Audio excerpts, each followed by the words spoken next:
today. And our topic today, as has been introduced, our real ID. And we have previously spoken on the topic from the Vedantic perspective. Today we will try to understand from the Tantric perspective.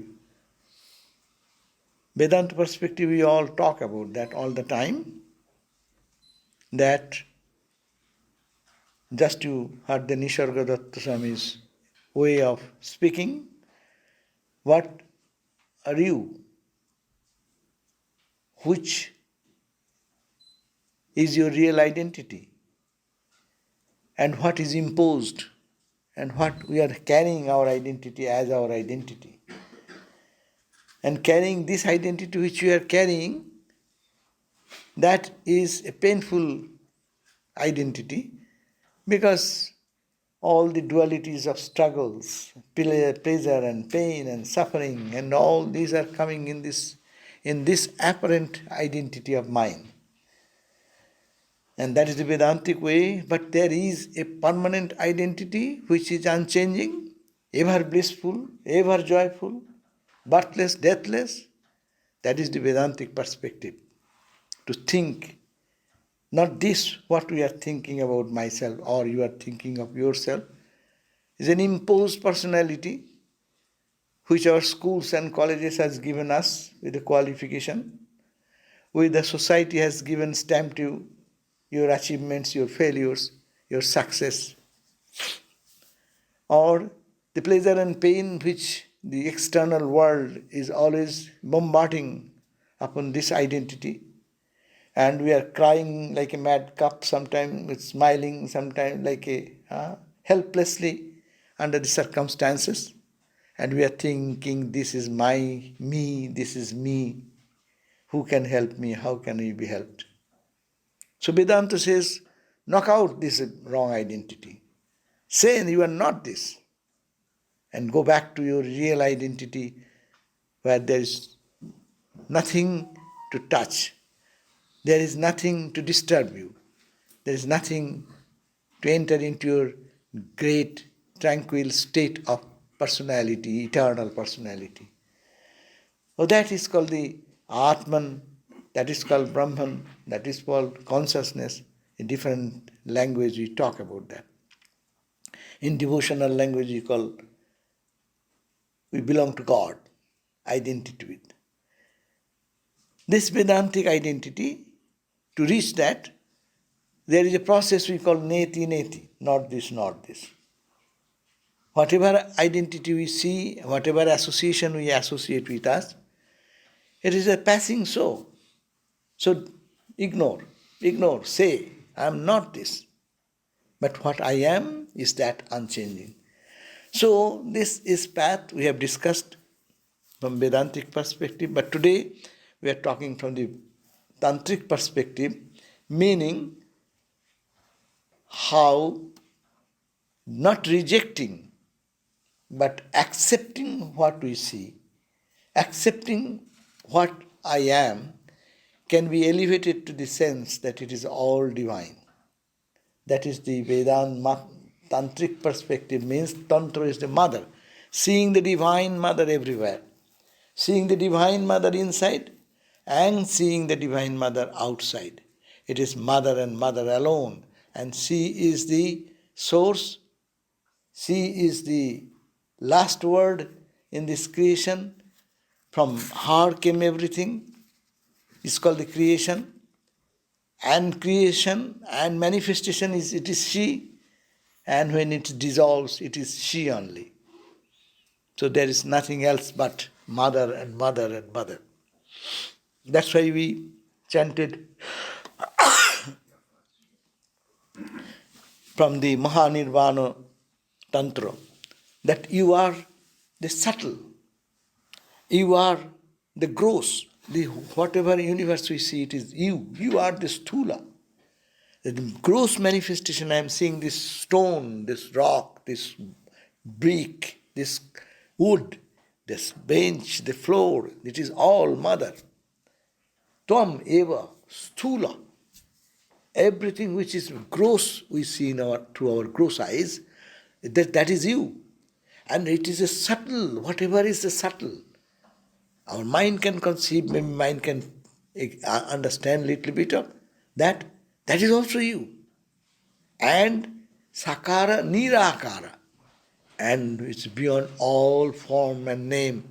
That reality, it is you. Sakara api, nirakara.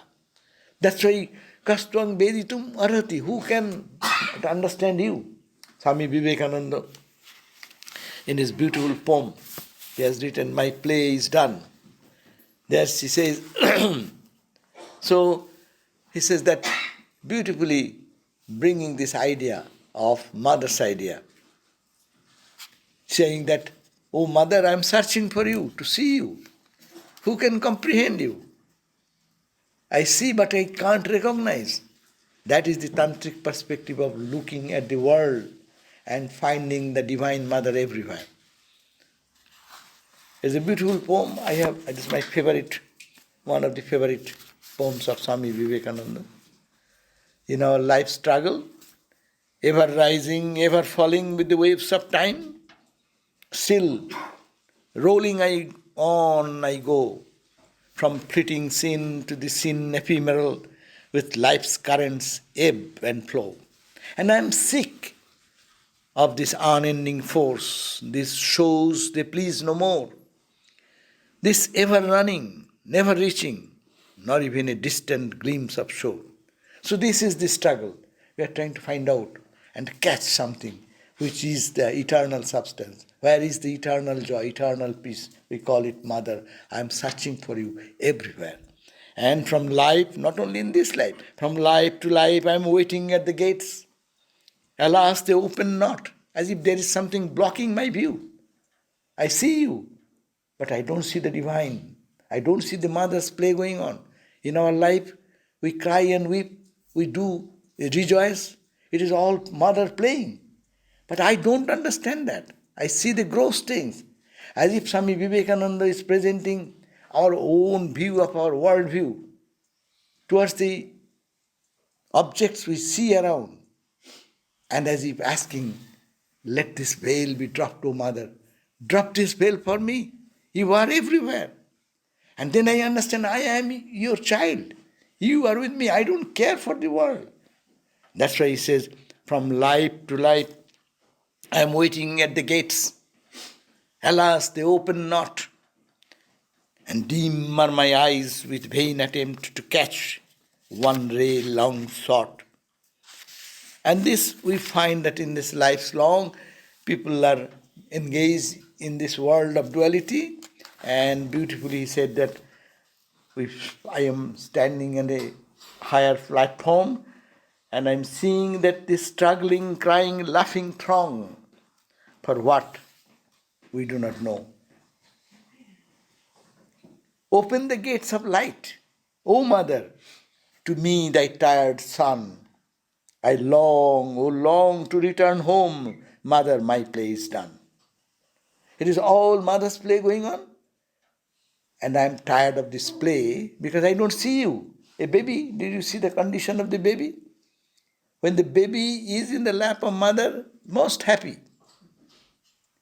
But when he or she is not out for a long time, then baby feels restless and seeking for something. You can try to cajole him or her with so many things, but you cannot stop that. He will be craving for that type of sense of such, that restlessness needs to come in our life to see the mother everywhere. Therefore, he says that you sent me out in the dark to play and wore a frightful mask. Then hope departed, terror came, and play became a task. Tossed to and fro, from wave to wave in this seething, surging sea, of passion strong and sorrows deep, grief is and joy to be. So this is the situation in our life struggle. He is depicting our situation of life and saying that in this life, Mother has sent me to play and is play with the mother. But forgetting mother, we are engaged with the toys and seeing, trying to find joy through the toys and failing and crying and weeping and being tossed to and fro from waves to waves in this life's seething, surging ocean, our desires, our sorrows, our sufferings, our grief, etc. And this beginningless, endless journey is continuing. I go adrift and know not whither. Save me from this fire. Rescue me, merciful mother, from floating with desire. Turn not to me thy awful face. It is more than I can bear. Be merciful and kind to me, to chide my faults forbear. Take me, O mother, to those shores where stripes forever cease, beyond all sorrows, beyond tears, beyond even earthly bliss,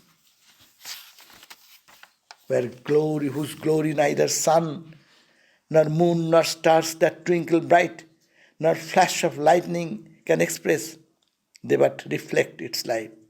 Let never more delusive dreams not veil off thy face from me. O mother, my play is done. O mother, break my chains and make me free. So this is the identity we are to connect with the Divine Mother. That is the Tantric perspective. That means it is all God. It is all Divine Mother. But I am not capable of observing it, seeing it, understanding it.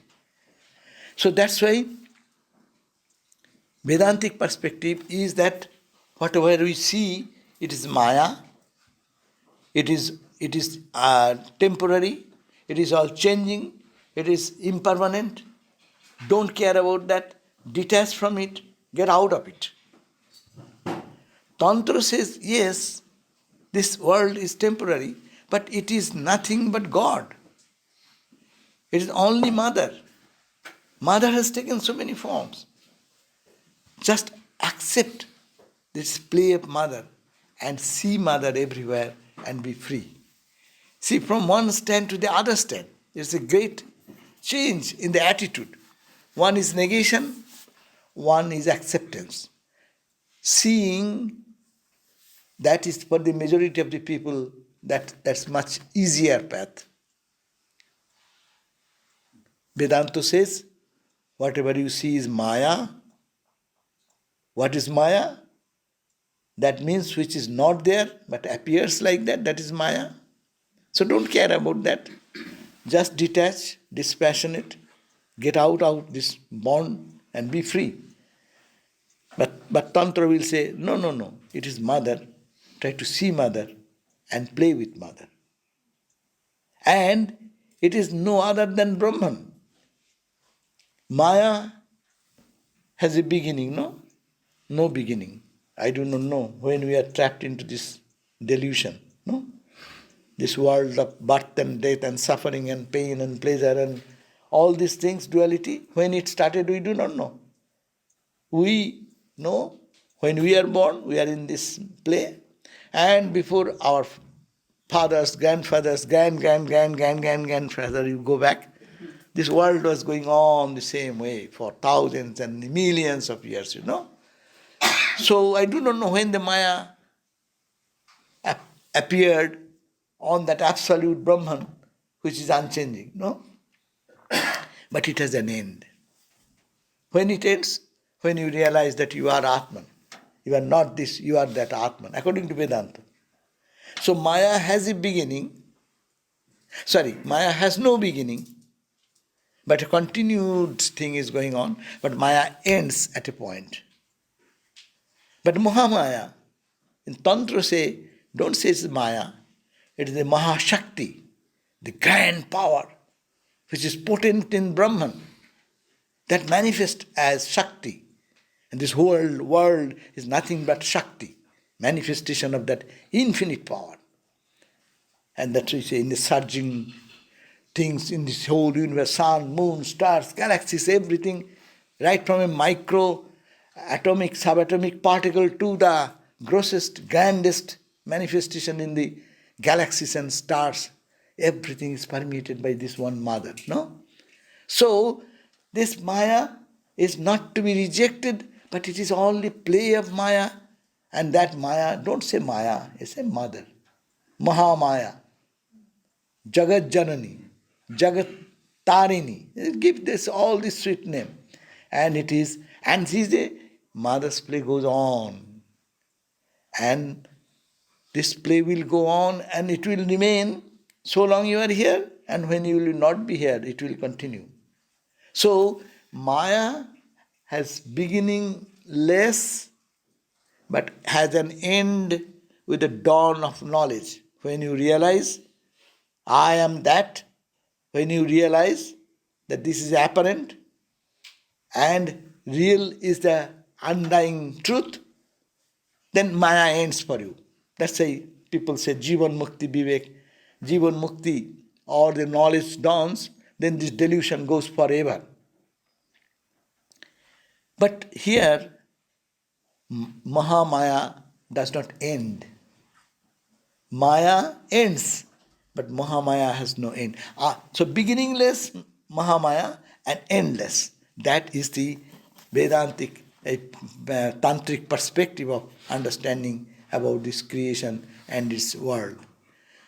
That's why Holy Mother even saying in her one place that however much japa you do, however much work you perform, all is for nothing.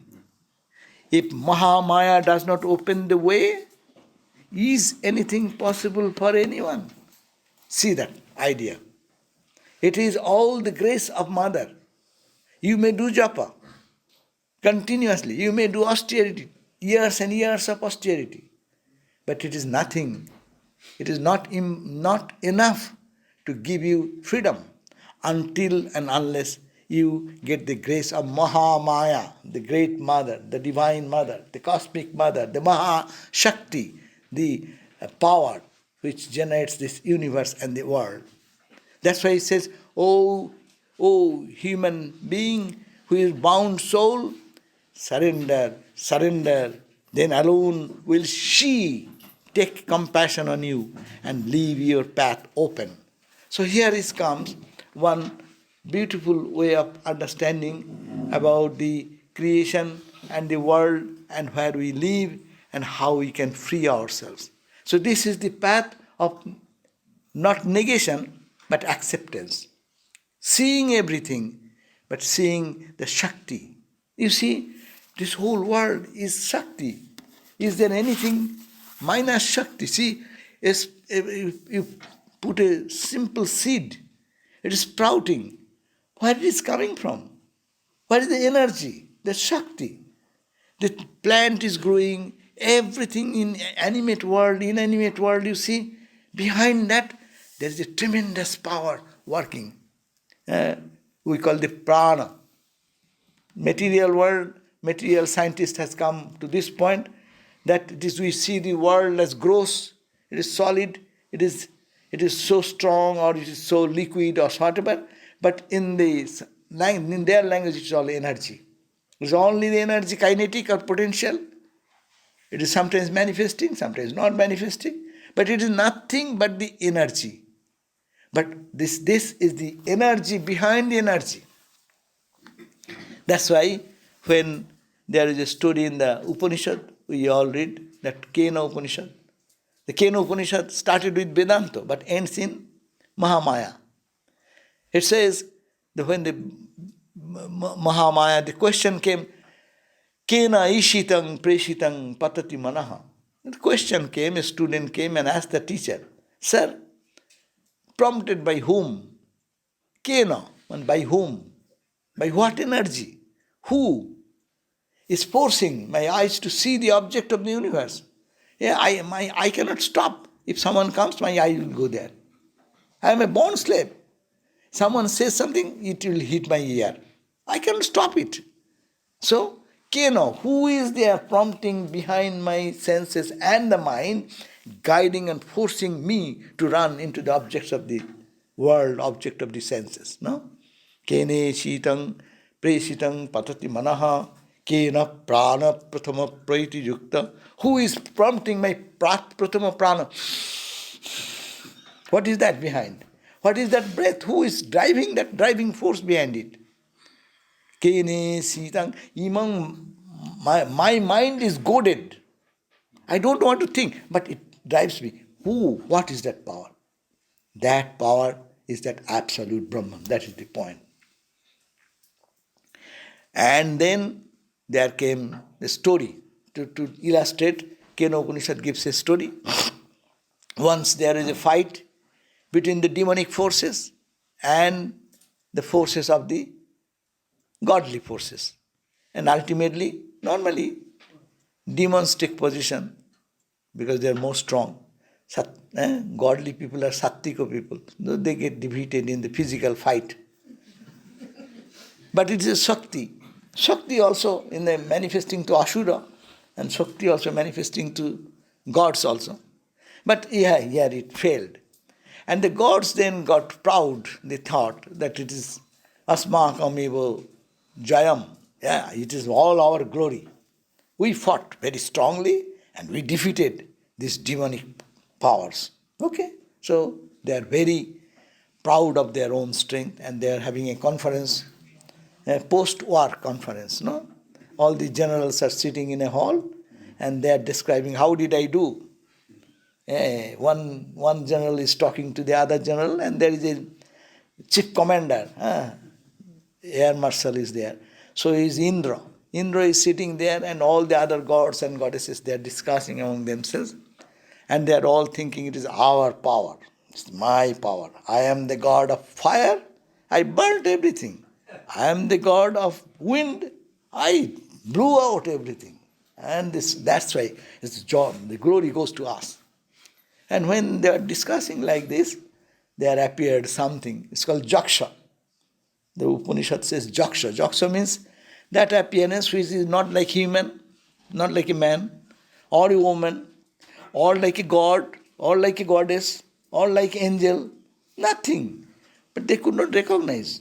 And they are appearing before the gods, not humans. They are higher level people. But they got confused and they sent somebody, okay, Indra said, okay, can you go and find out who is that Jaksha, who is that unrecognizable entity in front of us? Then he said, oh. Then he went and he found, when he said that this Jaksha, he came and he said, oh, who are you? He said, you don't know, I am the god of wind. I am the god of fire. Do you not know? Who am I? Oh, what is your power? As if an innocent man is asking the god of wind, what is his power? Then he became more proud. He said, you do not know? I can blow away everything in the universe in 1 second, 1 split second. Well, is it so? Okay, I put a little piece of grass, maybe straw. Now blow it out. And Indra, that God thought that this poor guy does not know anything about me, my power, and is talking me to blow away this small piece of grass. And he started putting his whole energy, but failed to do anything. Then he bowed down his head and came back to the conference room and said, sorry, I could not recognize what is that Jaksha, what is that entity behind. And then God of fire came the same way. He said, okay, what is your strength? I can burn everything to ashes in a split second. Is it so? Okay, do this grass, piece of small grass, tiny grass, do it. And he exercised all his energy. The fire god, exercising all the energy, failed to do anything and was humiliated, and with bending down the head, came back. I could not recognize. So the other, that is the way all failed to recognize. Then everyone in the assembly said, you are our commander-in-chief, no? Indra. So you please go and recognize, try to report us who is that unrecognizable. Then he went, and as he went, at least this Jaksha was standing and talking to the other gods. But as soon as the god of God, Indra, the head, went there, and this Jaksha disappeared. And he thought, what is that power? Hari, even I could not recognize, that's a different thing. Even it disappeared before me. It's not an ordinary power then. It should be something extraordinary. Then he sat there and contemplated. And as soon as he contemplated, went into deep in the heart, and then Divine Mother appeared. Bahushobhamanang umam hoimavatim. Hoimavati, Uma. That's first name we find in the Upanishad. Uma. Uma is another name of Mother Durga. Uma hoimavatim, umang hoimavatim. And there appeared one Divine Mother. And Mother was very pleased. Mother said, why are you meditating? What do you want from me? Mother said, Indra said, I don't want anything material or anything, but I want to know who was this Jaksha, whom no one can recognize and who disappeared before me as soon as he approached. But you do not know. It is that Brahman, the power which is behind the Brahman, that is the Shakti. By that power you all conquered the demonic forces. It is not your force, it is his power. So you see, here it is indicating through this story what is being given. It is everything in this universe is an expression, and that's a manifestation of Shakti. Look at the infinite ocean. It is all ocean and the waves. How the waves come? It is the same water. With upsurge of wind or something, it creates a ripple, and ripple becomes wave. And so the power behind all this universe, it is the Mahashakti, great power, and that is called the Mahamaya, great mother.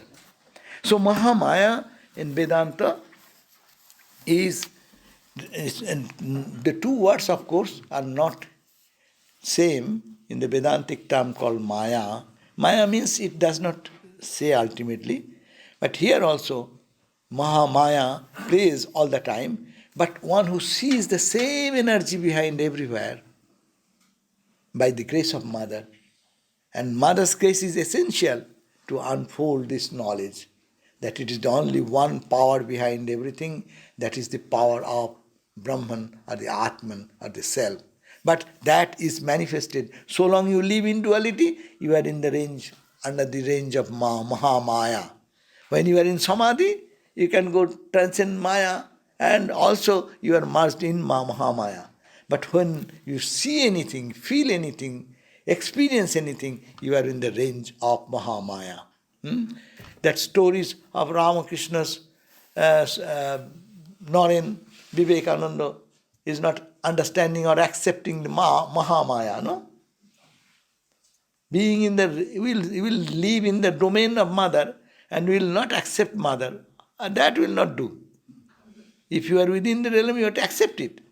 But he thought, absolute Brahman Nirakara, that is the God. What about this God? And idol worship, this temple, going to the murti of Kali, Durga, Lakshmi, these are all murti, statues. So that was the style of teaching which they got because of the Brahmo movement that time. And they didn't believe that there is Shakti, Mahashakti playing. And then you know the story when Swami Vivekananda, the young Naren, fell into trouble, financial crisis, and was going through such ordeal. Then he came to Ramakrishna, you do something for my mom, I cannot bear their suffering, their fasting, their hardship. And then Ramakrishna said, what can I do? You don't believe my mom. Go to the mother and ask today, and you will get everything from her. Whatever I tell you, you will get it. She will give you everything. But anyway, he has get trust on Sri Ramakrishna. So he went and he saw the mother. What he saw? He was thinking so many years that is stone, made of stone. Stone image or metallic image. You go to purchase a Ganesha in our bookstore. What is that Ganesha? Made of what? It's metallic. Some brass or bronze or something like that. So it is something material. Where is the mother? You are just unnecessarily thinking here. But when he approached, he saw the mother. What he saw? It is no more the statue. It is no more the stone. But it's a living entity, living mother. The bright, brilliant eyes sparkling with presence and the light emanating from her body. And she saw she's the mother of the universe. That feeling came immediately. And then looking at her, he then started praying, "Oh mother, give me love, give me devotion, give me one-pointed surrendering attitude towards you," all these characteristics. And he came back to Ramakrishna. Ramakrishna said, "Did you ask?" Well, "No, I forgot." Well, how could you forget? It is your crying need that you are not getting food. And you went to mother and mother appeared before you, you said, but you forgot and you asked some other thing. So go again, and third time also he felt. Every time he go, if you see that the mother divine behind everything, how will you ask little food and little shelter? That's too insignificant. It does not come in the mind. Mind is blown away there. And then third time he said, "Okay, by mother's grace, what can I do? You have no luxurious life to live. You'll have just hand-to-mouth food and coarse clothing, coarse food. You will get it. You will not starve, but you will get something." But when he came back, overwhelming vision of mother, the divine mother, what happened? Then Ramakrishna sang a song. "Mother, matang hi tara, tumi triguno dhara, parat paramatang hi tara." Oh mother, you are Mother Tara. Triguno dhara. In the three gunas, Satya, Rajas and Tamas, it is all you. In these three gunas, you are playing. The whole universe is the play of the three gunas. Sattvika quality, Rajas quality, Tamas quality. And you are in the water, you are in the earth, you are in the sky, you are in the stars, you are in the wind. Everywhere it is you, everywhere you. And he sang that song the whole night. That is the vision, mother everywhere. There is nothing but mother.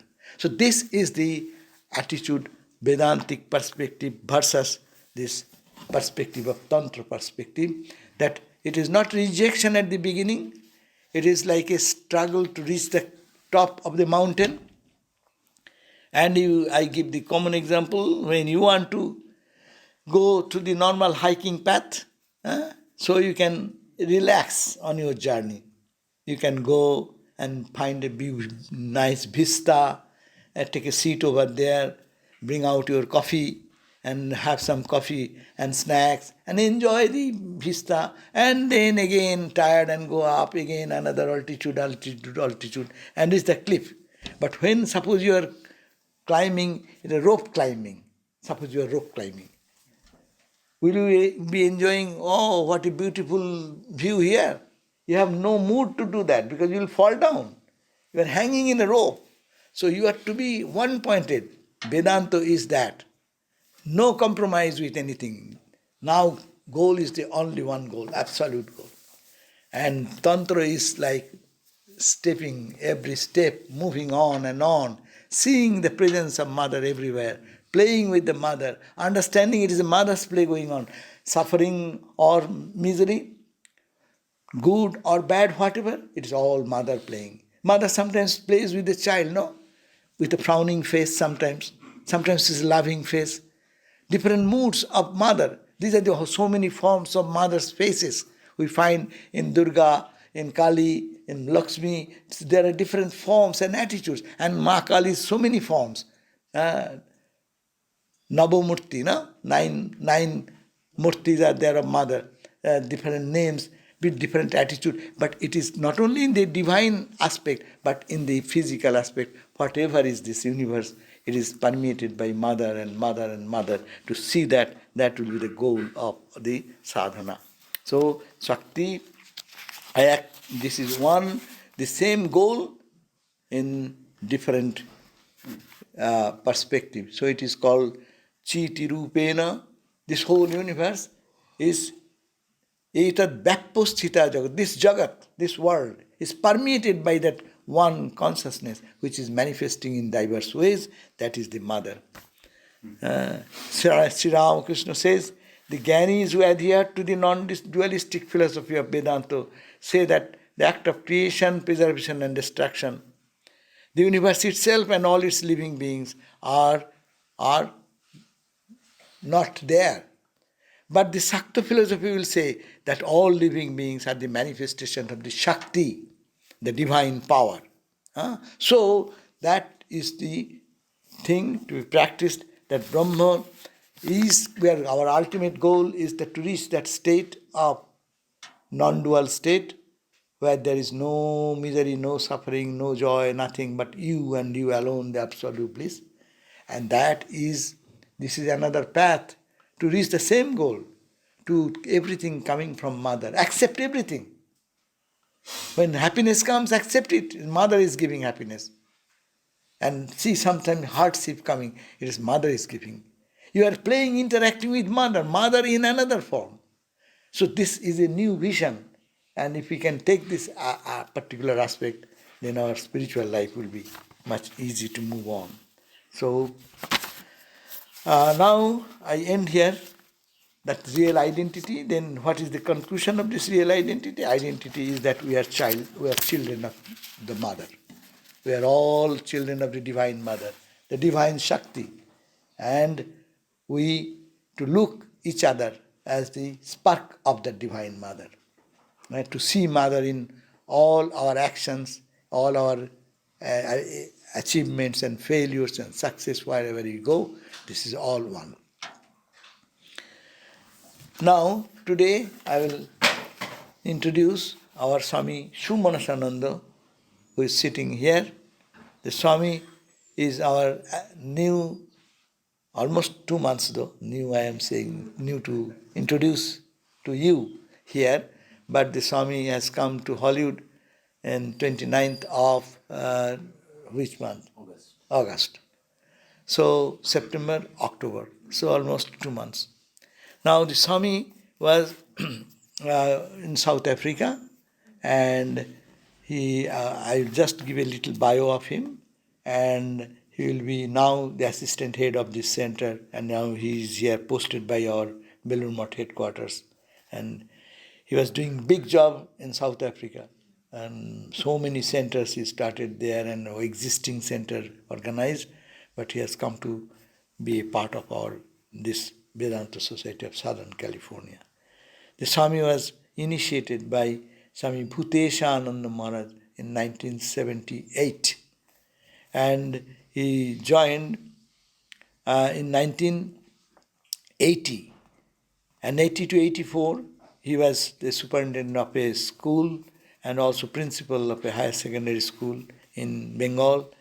In 1984 to 98, he was also the principal of another school, Ramharipur, and also upgraded the school, constructed new multi-storied buildings there, and brought a beautiful school result. And then in between he went to our training center called the seminary of our headquarters. Every brahmachari goes there. And then 2009 to 2015, he was the head of one of our centers in eastern part of India, Cherrapunji. You know Cherrapunji, where the highest rainfall in the world. So he was there, but he has there 68 schools under him. 68. And number of students were 10,000. And he has his 300 teachers under him. several school buildings to run all this big issue. What a intense activity is necessary for him. And he started value-based education there, programs for the teachers as also for the students and also for the parents. And he used to move in 7 states of northeast India for this school as also for other activities preaching Vedanta. 2015 to 2022, he was the head and the president of the Ramakrishna Center of South Africa. And 5 statues he installed in each state. 5 statue of Vivekananda, big Vivekananda statues. And in Durban, Ladysmith, Newcastle, Phoenix, Chatsworth. So he was the instrumental in rehabilitation from Belurmont, the Lusaka, where he has also reinstated the Lusaka Center in Zambia. He was in charge of Zambia Center also, as also these 5 centers in Durban and others. So he started a new center in Cape Town and expanded the service activities of Durban with medical help and other things. So it is great joy that we got him with us, and I will ask him to say a few words, and then we will have some question answer. I will come back for if you have any question answer to say. Okay. So please, Swami. Thank you.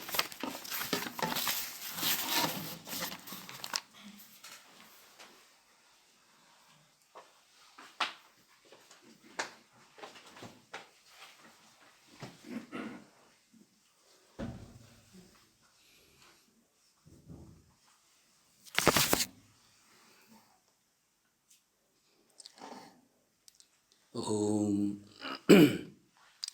Om Devi Prapunnati Hare Prasida Prasida Matar Jagat Khilasya Prasida Vishveshwari Pahi Vishwam Tvamishwari Devi Characharasya.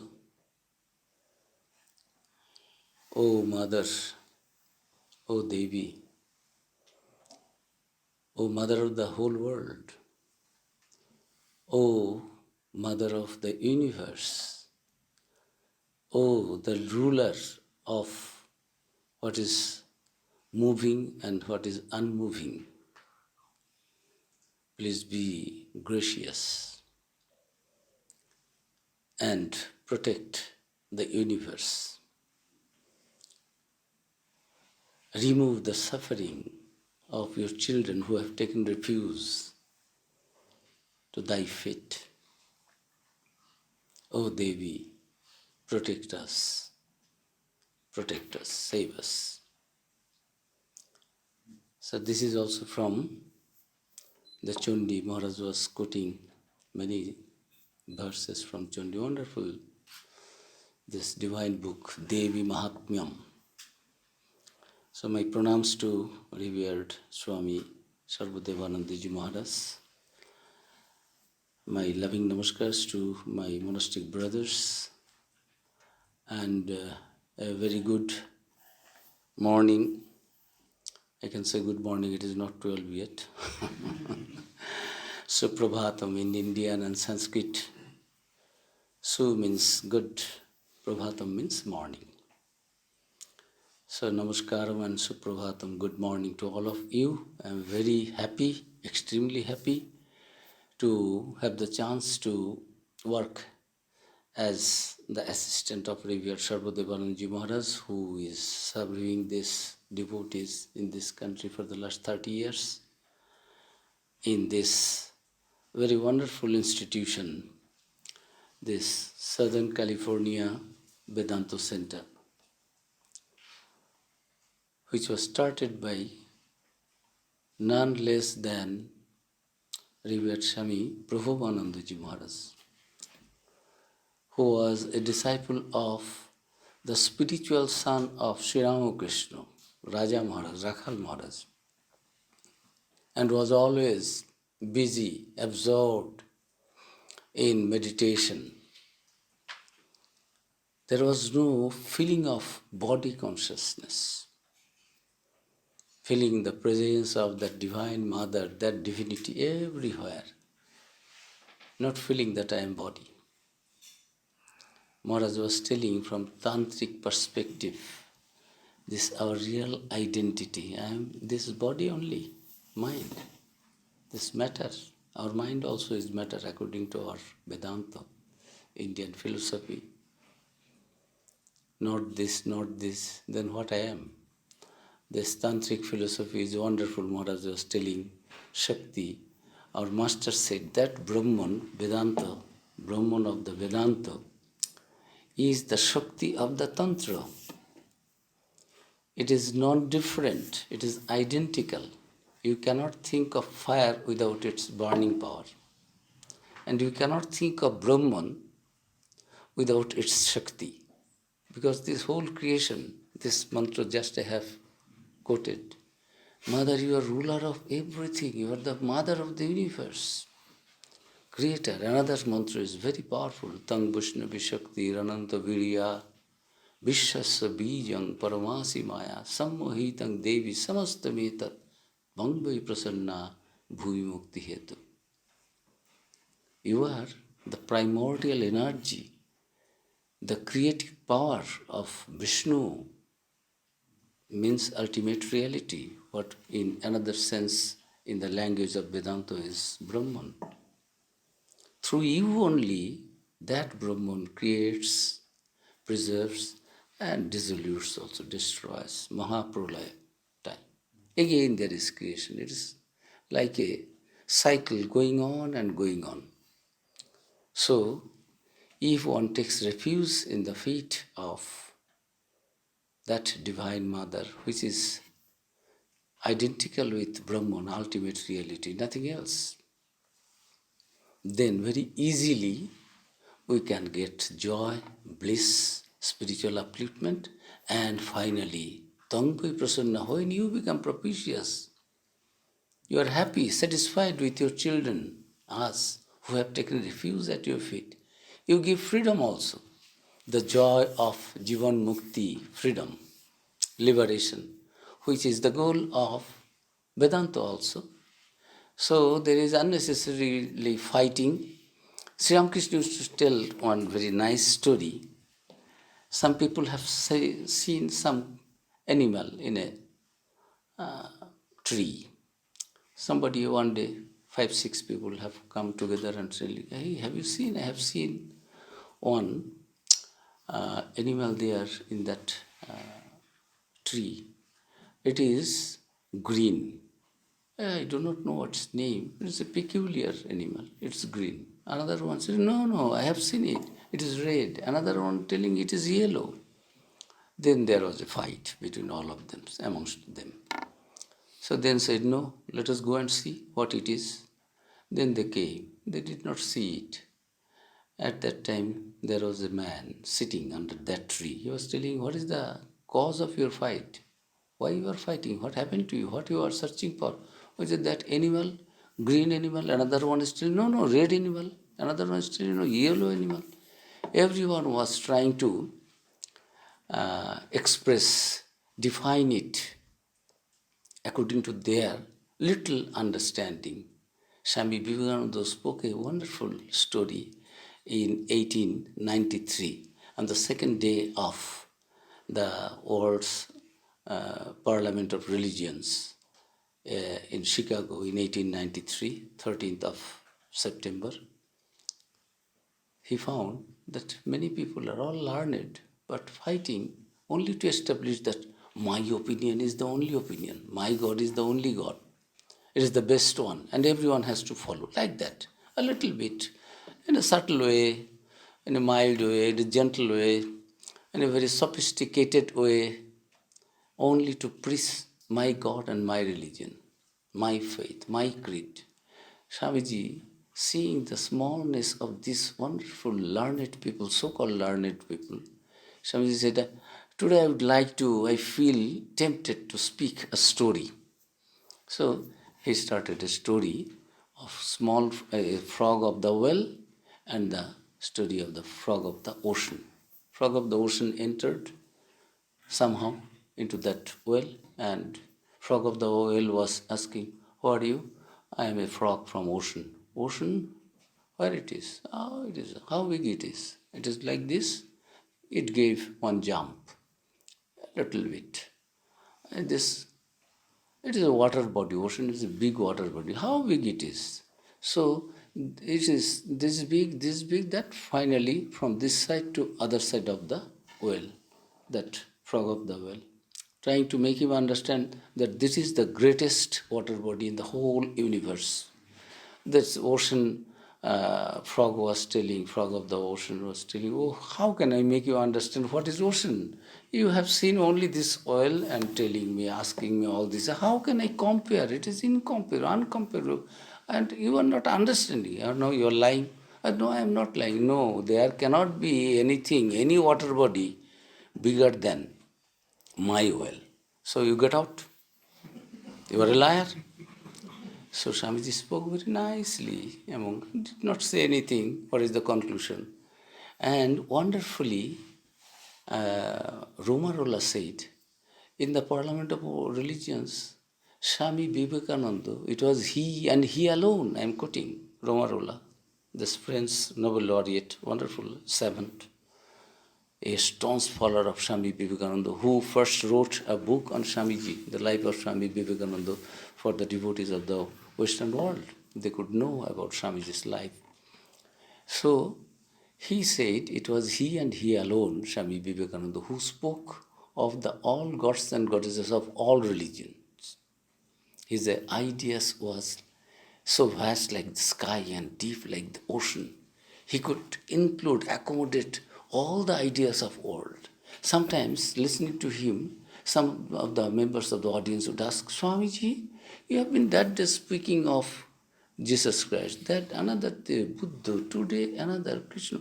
What is your religion? They thought, because I am a Hindu, I will speak only on Hindu God and Goddess. Because you are a follower of Jesus, you will speak only on Jesus and Jesus only. There is nothing else in this universe. Because I am a Kali devotee, Shakti, I will speak of Shakti only. There is no Brahman. And because I am a Vedantist, no, there is all are neti, nothing. No, we are seeing this visible universe, phenomenal universe. How can I say my body is also? You are in Maya. It is ignorance. My body is there. You just hit it, I feel it. It is in ignorance. You are Atman. So this is also a philosophy to establish something. But this wonderful way Maharaj has been trying to establish that finally there is no fight between this. Truth is one. In the Upanishad it is said, Ekam sad vipra bahuda vadanti. Thousands of years back, rishis, munis, wonderful people they were. Sitting and meditating, they could know because they could connect themselves. That is called union. Yoga means union with the ultimate. We are Jivatman. The small spark of that divine spark, divinity. His soul is potentially divine. The goal is to manifest the divinity within. Swamiji said, the union means, yoga means union with the ultimate reality. Through their union with that ultimate reality, they could understand what is happening in the whole universe, and they could come to the root of all these things, its creation, its dissolution, its purpose, the goal of human life. They didn't have any confusion, any doubt about the ultimate reality. Ordinary people, we fight between each other, know this. So, it is a wonderful chance to serve, get the chance, opportunity, golden opportunity to serve an institution which was started by Swami Prabhupada Ji Maharaj, and then it was continued by no less than another Swami who got his initiation, a disciple of Swami Vijnanananda Ji Maharaj, and Vijnanananda Ji Maharaj was the master of this architect in those days, an engineer and architect of Belur Math, those who have visited the headquarters of Ramakrishna Monastery mission. So, wonderful tradition going on. Revered Maharaj also is carrying on that message of the Vedanta and universal Catholic ideas and teachings of Sri Ramakrishna, which is nothing but divinity of man, harmony of religion, serve human being as gods, not, oh, you are a beggar, I give some money because I am a millionaire, billionaire, you don't have anything, you give it. No. Swami Vivekananda told, the Rockefeller, J. Rockefeller, D. Rockefeller. Rockefeller was trying to commit suicide, but it was a futile attempt.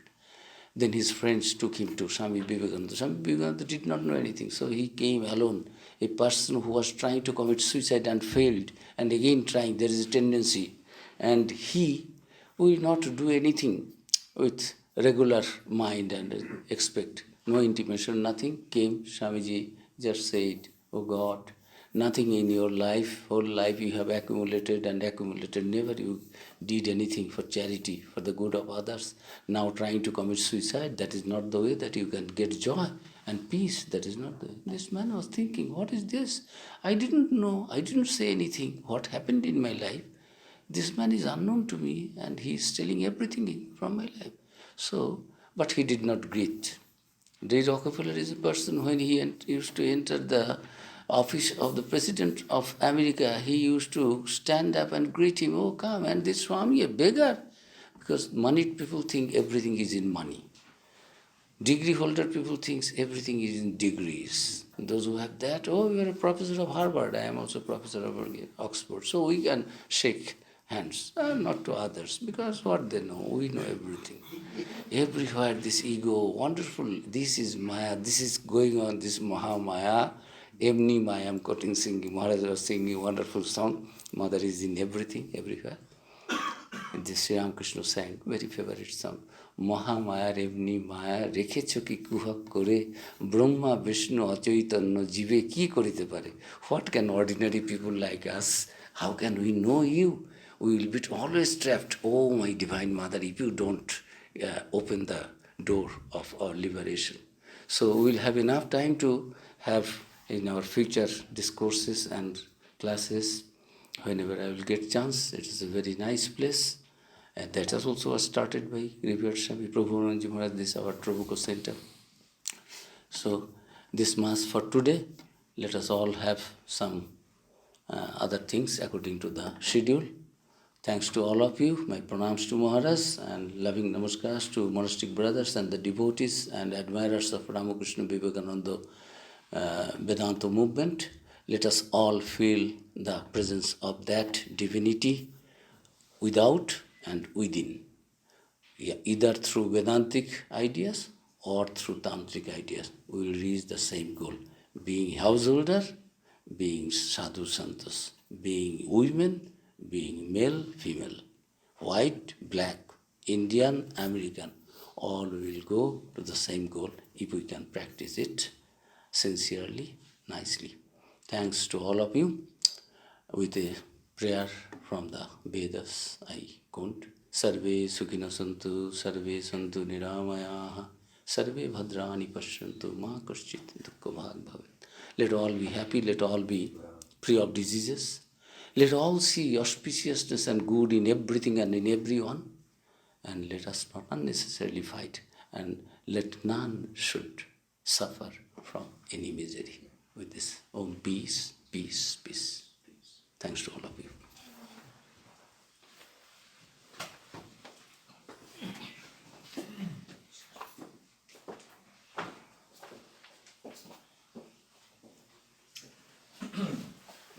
So now we have some time to have some question answer if you have on the topic we spoke, or anything on our any question for our spiritual life. First, it will take time probably to start the question. Question, comments. And there is a microphone probably.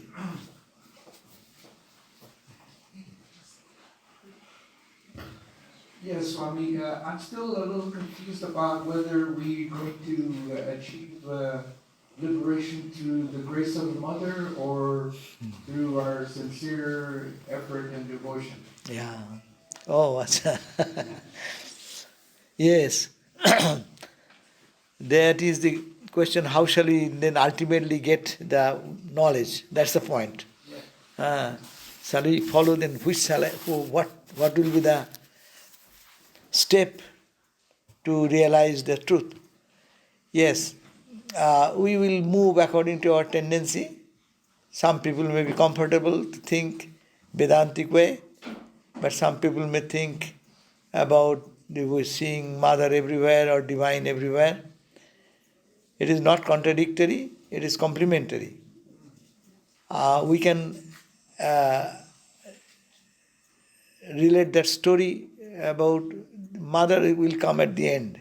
For before our last vision, Mother have to come. So Ramakrishna was one day in the boat in the Benares, Varanasi, in Kashi, no? And a boat was looking forward to a place where the cremation, all the cremation of the bodies happened in Benares. And he saw that suddenly appeared near the dead body, Mother Annapurna, the Divine Mother. And she untied the knot of the individual person who is dead. And Lord Shiva then came and gave the mantra. And the individual soul is liberated. So, even in the Vedantic perspective, if we talk about, ultimately look at that, it comes to the prayer. As we chanted the Swami Vivekananda's poem, My Play is Done, at the very beginning, There you see, a person like Vivekananda is saying, my play is done, oh my mother, please open thy door, I want to see your face, So, that is ultimately it's grace. Ultimately it is grace. But we have to exercise our energy, our power, as much God has given us. Ramakrishna's example, a cow is tied to a rope. And the cowboy leaves the cow by putting into a peg and giving a rope. And the cow, if it finishes the grass within that range, then the cowboy comes again and extends the rope or frees the cow to graze somewhere at that place. So here is come two things, self-effort and God's grace. Self-effort, what we say, we should have to finish already the power God has given us. The time is given to all of us, whether you use it in playing cards or we can do some japa, get some mantra, get some, read some good book or chant something to uplift my mind. So that is the self-effort. But it is also grace. God has given us. It is not my own ability. Now, exhausting that, it is all His grace. So, and His grace, Ramakrishna says, grace is always there. But we have to work on that so that whatever is given to us, we exhaust our energy. That means our effort, self-effort, is fundamentally necessary because we have our little freedom. When I am using my time, day-to-day time, how I can utilize my time in the best possible way. And after that we say, oh Mother, please help me. Oh Ramakrishna, you help me. Oh Christ, oh Buddha, whatever may be our ideal, the in form which we worship. The question is that both are necessary. Mother's grace is automatically will come. But those who are mother worshippers, they pray to Mother from the beginning and say, oh Mother, I am your child. And the child does not do anything. Everything is taken care of Mother. Look at that. A baby born, when he is a baby, which baby takes charge of his own responsibilities? What the baby does not do anything. He can cry and he can in between smile. And all responsibility goes to Mother. So if we baby-like mind, our mind becomes like baby-like, then it's God's grace. He will protect everything, He will nurture, and then that understanding needs to arise in our heart by purification of our mind. So that's why all our karma yoga, meditation, practice, prayer, japa, study, all are helpful to purify the mind. And as the mind purifies, it will feel that is mother's play. It is only he, as she is doing it, everything is happening in life. Many realized soul, they express this idea. It is, we have no power to do anything. It is only the Divine Mother does everything. So one day, just a small story, Swami Sarvadevananda, who was the head of the Sacramento Center, he was considered to be a saint. We don't give any sainthood in our Vedanta societies, but he was considered a realized soul. And he one day was in Hollywood, he came here and I was there. He wanted to give a talk and lecture, and in that talk he will quote a song, mother's song. And he said, could you find out its meaning is like that? Where is the first line? And can you bring out the entire poem? So I tried to understand that meaning and tried to find out, but in all the books available, we could not find the song. And he said, I sang this song more than maybe at least few hundred times in my life. It is so favorite. But you see, I cannot remember that. You see, mother is telling, you are nothing. It is my doing. When I wish, you do. When I don't wish, you don't do. And he could not really see. That day, frustrated, he said, I tried from morning till my lecture time, 11 o'clock, I could not bring out that lines what I chanted maybe few hundred times. So it is all mother's play. So that is the understanding will come at the end of our maturity. But we should have to use our energy at the beginning. Thank you, Swami, for the clarity.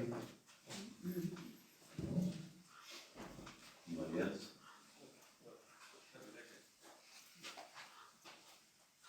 Okay. Thank you So so no much. more, no question anymore. So we now have, okay, Alex.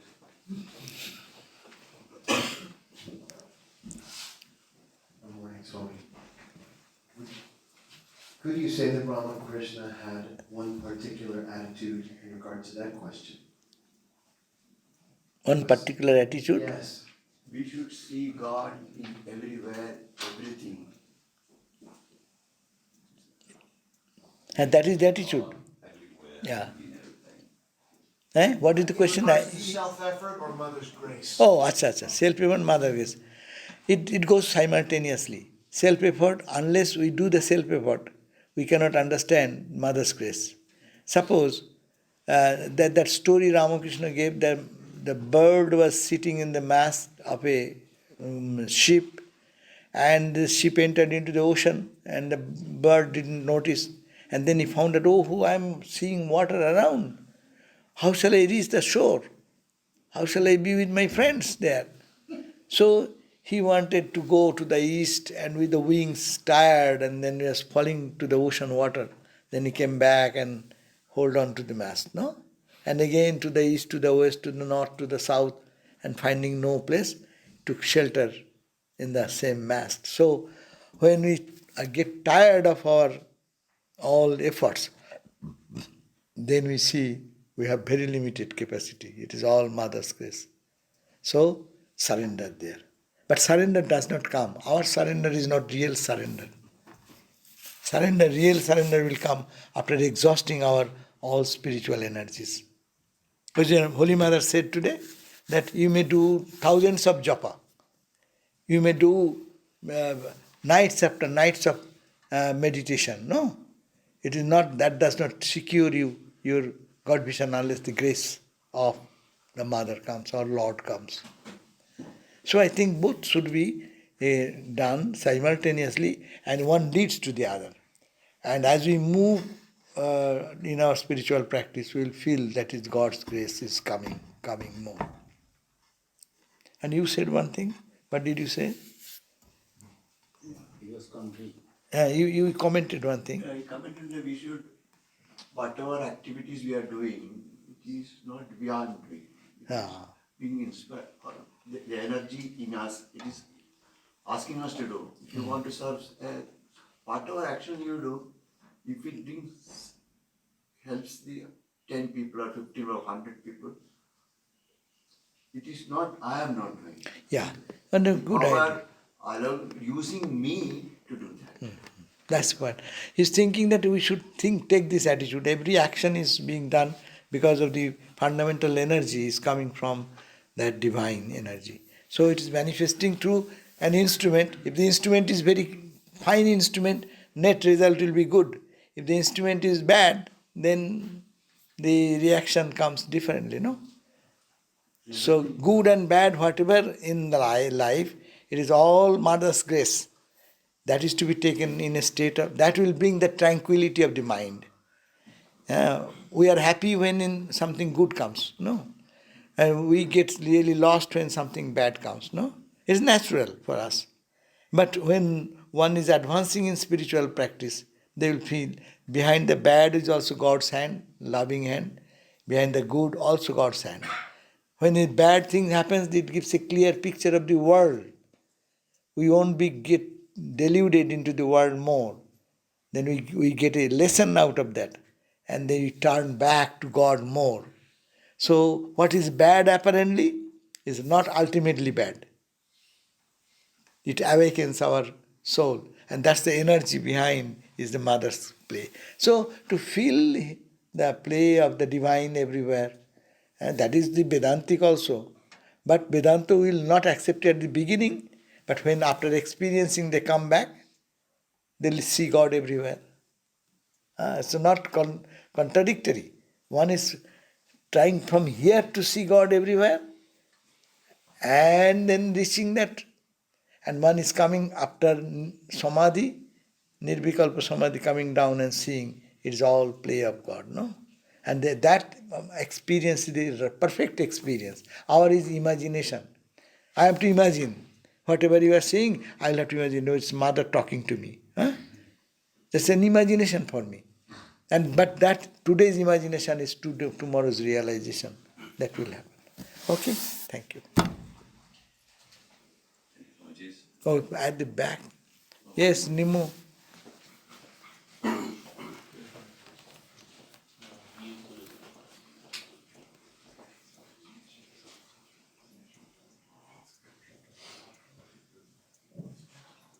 Namaste, Swamiji. So, my question is to do with, you mentioned the distinction, or you mentioned about Maya versus Mahamaya, and I just wanted a little bit more clarity about that basically. So, would it be fair to say that Mahamaya is basically Saguna Brahman, Brahman with attributes, and Maya is just the power of Saguna Brahman? Okay. The Vedantic Maya is a philosophy. Advaita Vedanta stands on the philosophy of Maya. Maya is what? Maya word means that which is not there but looks like it. That is called Maya. Yama, which is not there but appears to be there. That is called Maya. Like, given the example, say sand, you are walking and you find that a reflection in the mirror. No, not mirror, better to give the example when you are in a mirage, in the desert. So what you see the water. But you see the water. Because you see, you cannot deny. But you see, but it is not there. You go close, you see it is only sand, white sand.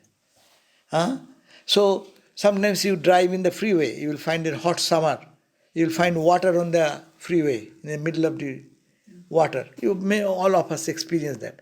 But as your wheel moves close to that water area, or you saw maybe 50 feet away, and it comes, you see there is no water. So this is called Maya. It appears to be there, this world it appears to be now, but is not there. See, Illusion? it is, that's why it is called Maya, is apparently illusion. Why illusion? Because it appears. Like we are seeing rope to be a snake. The snake is not there, But in darkness, I touched something and I felt something and I conceived that it is snake, and I cried out and went to doctor, we go to injection, do all these things. But it is not there. So which is not there but appears to be there and affects us, that is Maya. Okay? This is Maya. But Mahamaya, as I said, it is not like not there. It is there. In every form, it is the same Brahman. Take the form. Brahman with Saguna. That is this play. And what is Mahamaya? Mahamaya is Saguna Brahma, as you said. Is a Brahman with the energy manifested. Shakti and Shaktiman. The power and the person who possesses that power. They are one. The fire and the heat. Fire and the heat cannot be separated. But fire is hidden in this wood. This wood, fire is here. But fire is not manifested. Fire can be manifested, but it is the same, fire and the wood. So, it is unmanifested and manifested. So, Mahamaya is, we worship that manifested universe as the expression of Brahman. That means which is Nirguna with this magical power of inherent power, the manifest in the world, because we live in the world. How to explain the world? This explanation of the world is mother's play. Vedanta will say it is delusion, because it is changeful. It is every moment changing. And you close your eyes, now you sleep. If I go to sleep now, someone puts me some injection and puts me to sleep. Doctors do that for operation, no? And where goes my world? This world, my body, my pain, and they do all surgeries to the body. But I don't feel anything. Why? The world goes away. So long the mind is there, the world is there. The mind goes away, the world goes away. So similarly, this universe, when the knowledge comes, this whole universe will go away. That's Vedantics. But Maya says, this world is not to be thought as non-existing. It is there. But it is Brahman in the form of this Shakti appeared like. That same ocean water. Water is the same, only in the wave form. And each wave is Shakti manifesting. That's why Lord Shiva lies down in the bed, no? White color. And you see the mother Kali standing on the chest. Shakti surging up. And this whole universe appearing. It is heart domain. So this is the distinction. That's called Mahamaya. Mahamaya is the great power which is potential and manifest by the power of three power of Tamas, Rajas and Sattva. These three qualities. Okay? Okay, thank you all. Thank you. Om Shanti Shanti Shanti Hari Om Tat Sat Sri Ramakrishna Arpanamastu. Now the Swami will have an announcement, sorry.